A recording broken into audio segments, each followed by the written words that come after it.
Prepared for hacks, guys. We are back again with another Wi-Fi battle of OU. Of course, today I have a battle against T, and I'm using that Mega Glalie, of course. I don't even know if I actually ended up using it that much of this battle, but there might be something going on. So I'm going to go ahead and lead off with my Zoom roll, predicting his Landorus to be the lead over here, and that is indeed what he ends up leading off with. So the nice thing about a Zoom roll is it's fat enough to take a hit from Landorus, but I don't really want to take one if I don't have to.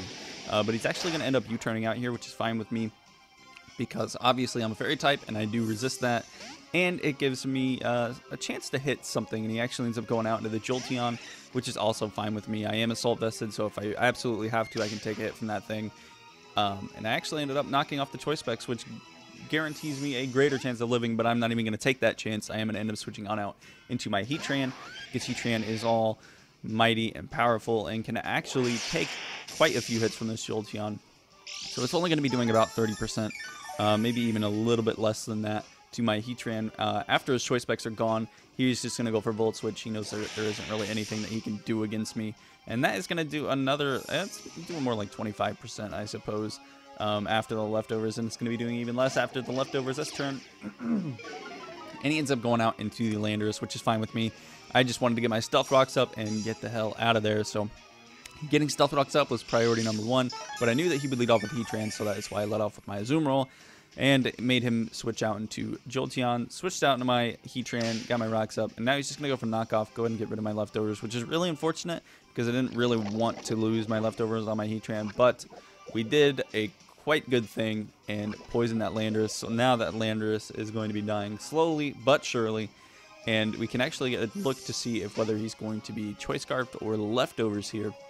And he ends up switching out, and he was running U-turn, so it's more than likely that he's Scarfed, but you can never be 100% sure. Obviously, I want to try and save my Heatran if I can, so I'm going to switch out into my Zapdos here. Probably not the greatest of plays, because Zapdos will be taking quite a bit more damage from this Jolteon, just because I am a... one, I'm defensive, not specially defensive, and two, it's a neutral against me, so it's going to be doing a decent amount. I'm just going to go for Heat Wave, and that actually is going to be enough to take out the Jolteon, thanks to a nice critical hit that I was able to get with that. Excuse me. Got some in my throat. Where's my water? That bottle's empty. Oh well. He's going to go out into his Rotom, and I don't really want my Zapdos to be burned, so I'm going to end up switching out here, going on out into my Heatran, try and get that Will-O-Wisp if I can.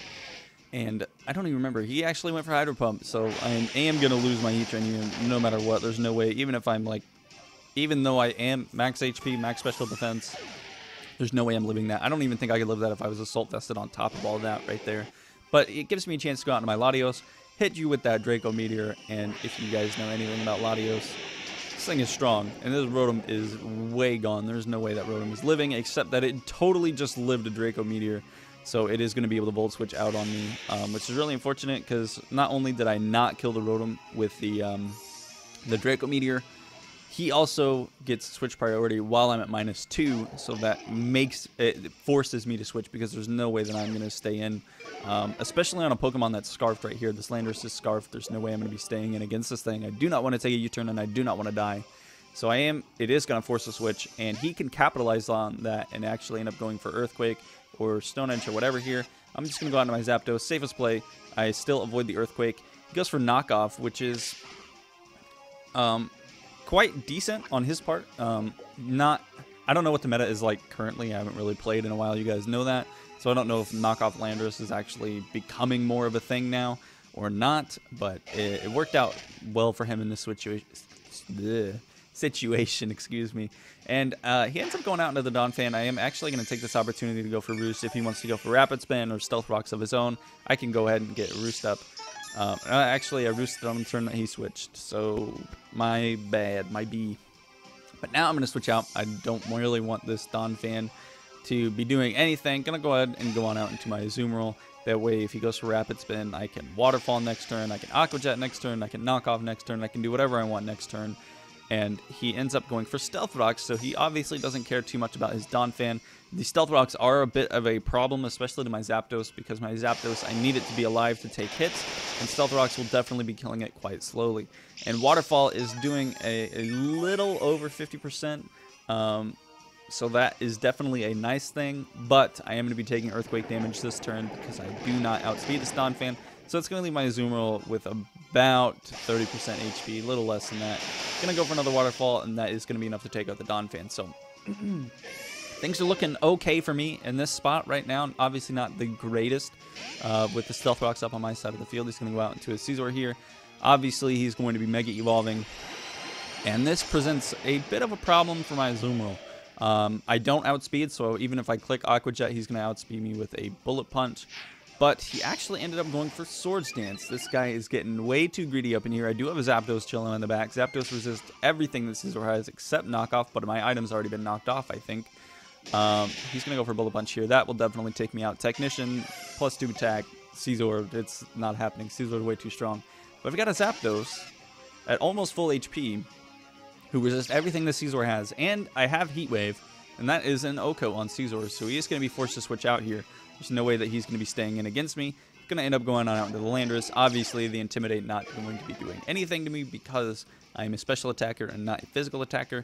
Heat Wave comes out, hits that Landorus for a decent amount of damage, probably around 35%. He's going to take some more poison damage, and this Landorus is almost dead. And that is one of the things I love about being ballsy, staying in, going for Toxic, because sometimes it can really just catch your opponent off guard, and they won't be expecting it. So this Landorus is actually pretty much almost dead, thanks to the Toxic damage. I am going to end up switching out here. I don't want him to hit a Stone Edge and me end up losing my Zapdos, so I am going to go out and out into my Scizor. This isn't the safest thing because Scizor, it does do neutral damage against Scizor, and I am going to be taking about 48% damage there, but this Landorus is pretty much dead. Actually, it is dead thanks to the Toxic damage that I was able to get up quite early in the game, so that is always a plus. Here he goes out to the Volcarona, though, and starting setting up Quiver Dances, and this is where I start to get a little bit scared because Volcarona is not a Pokemon you want to be messing around with. This thing is way too fast, way too strong. It's a Fire type. Crit there. No Flame Body, which is good, but I am going to end up switching out here because if he takes that opportunity to go for the Fiery Dance, then I'm definitely gone. He actually ends up taking this opportunity to go for Roost, though. He is at +1, so he is going to be outspeeding my Latios here, unless I'm Choice Scarfed, which I don't think I am. Definitely not.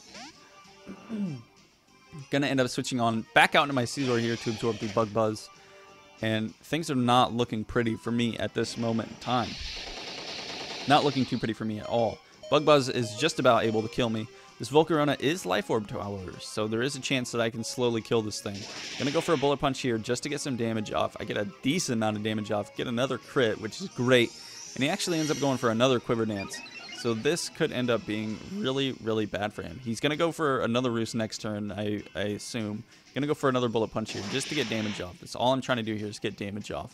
And he goes for another Roost. So this is one of the things that I find most annoying about this is because he can just sit here and get bulky, get fat, get strong. And I'm just sitting here slowly dying. One of these days I am going to be catching that Flame Body, except that he ended up going for Fiery Dance here. So Fiery Dance is such a great move. It's very strong, it's stab, and it gives you a chance to get a special attack boost.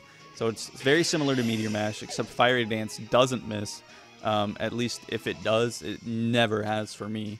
Gonna go out into my Zapdos here, which is pretty much the only thing that I have that could possibly save me from this Volcarona. He actually ends up going for Roost here, which is obviously, again, not the best thing for me. But if I can get a Parallax with this Discharge, I do have a chance at winning this match. And I don't get the Parallax. And things are not looking too good for me at all right now. Fiery Dance is actually going to be enough to take me out. He's sitting at like +4 now after Quiver Dances and Fiery Dances. And he's like at +2 speed thanks to Quiver Dancing. And this is not good for me at all. Gonna go out to my Say Cheese, my nice and Glalie over here. Gonna go ahead and Mega Evolve, and you already know that I'm probably gonna end up dying very, very quickly. So he's gonna go for Fiery Dance, obviously outspeeding me. Obviously, wait, was I at level?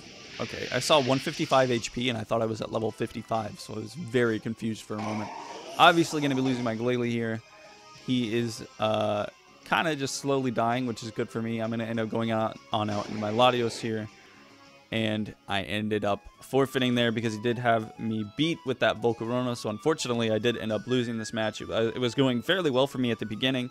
I was able to take a lot of things out. I think he still had Caesar, Rotom, and Volcarona left. So it was a 3-1 since I did end up forfeiting, but that's still a loss. He still beat me.